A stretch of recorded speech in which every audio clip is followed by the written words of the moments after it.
The residents of Castle Hill have pulled together on a deal, worth up to $360 million, in a bid to have density changed on their land to allow high-rise development.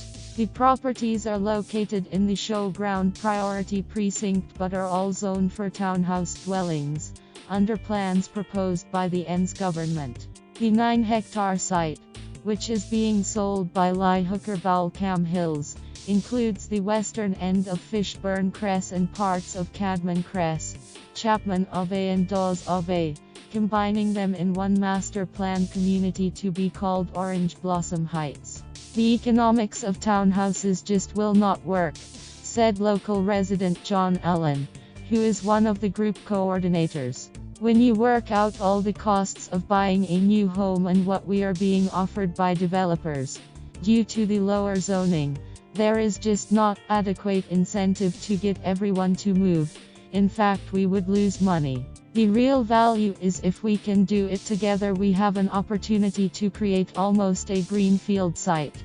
By combining their land together, the group is confident they will be able to work with the government to change current zoning restrictions because of their size. The mega site, which could include one Hoffer Parkland or a school, is being offered to local and international developers through expressions of interest and has taken 12 months to arrange. It has the potential to have a mix of dwellings, include mid-rise apartments, plus terraces. Listing agent Lean Nem believes there is an opportunity to create something special for the future of Castle Hill. We would like to see it looking like Rhodes, Olympic Park or even Breakfast Point, she said. We are profiling the developers we would like and inviting them to see what they would like to create on the site. Properties in the Showground Art Precinct, which are zoned for high-rise units, are currently commanding a premium price of between $3M and $M, with many homes already under option. Those zoned are, some located just across the road from future high-rise apartments, are selling for around the same as those zoned are, at $1M. Mr. Allen argues that townhouse sites are worth less because of their proximity to units and the restrictions on the number of dwellings developers can build on the land.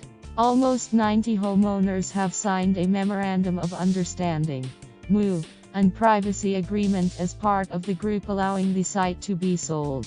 We all have to stick together, every square meter is the same and every homeowner is the same, Mr. Allen said. Drive Lisa Stoken joined the group sale after an early planning proposal had a road running through her Castle Hill home.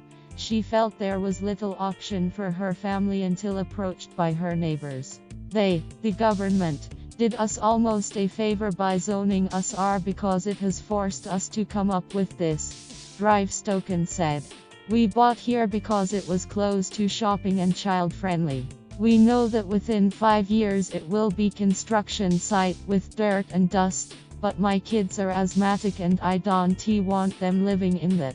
Mr. Allen said the group had been encouraged by the support and conversation with both the state and local government. We have continually briefed them on what we are trying to do and they have been nothing but supportive of our efforts to see a master plan result, he said. Kings of the Castle raising the roof. Aidan Devin. Group property sales expert Steve Cox says the proposed home deal in Castle Hill would easily beat the record for Sydney real estate sales. Mr. Cox, the residential director at leading real estate agent Savills, has pushed through several group sales in recent years. I can't think of anything that's come close, he told the Daily Telegraph yesterday. Mr. Cox said the nearest in scale was a French Forest site listed earlier this year, comprising 62 homes. The neighbors combined their rezoned homes near the new Northern Beaches Hospital to create a 4-ha site, which they hope to sell for about $200 million. More than 30 other sites are on the market across Sydney consisting of 3 or more houses being sold together. Homeowners are trying to capitalize on the potential upside to their properties from rezoning, he said. Recent collective sales included 17 homes on Kenneth and Birchmore Ards in Manly Vale listed together in May. Combined, the houses could sell for between $30 million and $55 million, although no price guide for the deal has been released. Another group of neighbors in Castle Hill joined forces the same month to sell their 25 properties as a single development site estimated to be worth about $100 million. Mr. Cox warned that bigger sites were not always more attractive to developers. People are hearing about these sales and the profits you can make, but it's not always that simple, he said. Once there are more than about 10 homes, financing and planning becomes a lot more complicated for developers. Those sites are harder to sell. Rate cut tipped as housing plateau. Sophie Faust. Sydney property prices are continuing to plateau, giving the Reserve Bank of Australia more reason to cut the official interest rate to a historic low of just 1.5% today. The latest CoreLogic Home Value Index shows an average property price rise of 0.8% in July, after 0.5% in June, 1.76% in May and 1.7% in April. CoreLogic senior research analyst Cameron Cusher said there was a sharp slowing of price growth over the past couple of months, although sales activity was still relatively strong in Sydney. He said he was expecting the RBA to cut rates at its meeting this morning. I think interest rates will probably be cut, largely because inflation is very low, he said, but the RBA will keep a close eye on the housing impact of any rate cut. He said given a big pullback by investors and the fact that first home buyers were sluggish, it was upgraders that would drive the market, something he believed would eventually see prices in Sydney hit the brakes.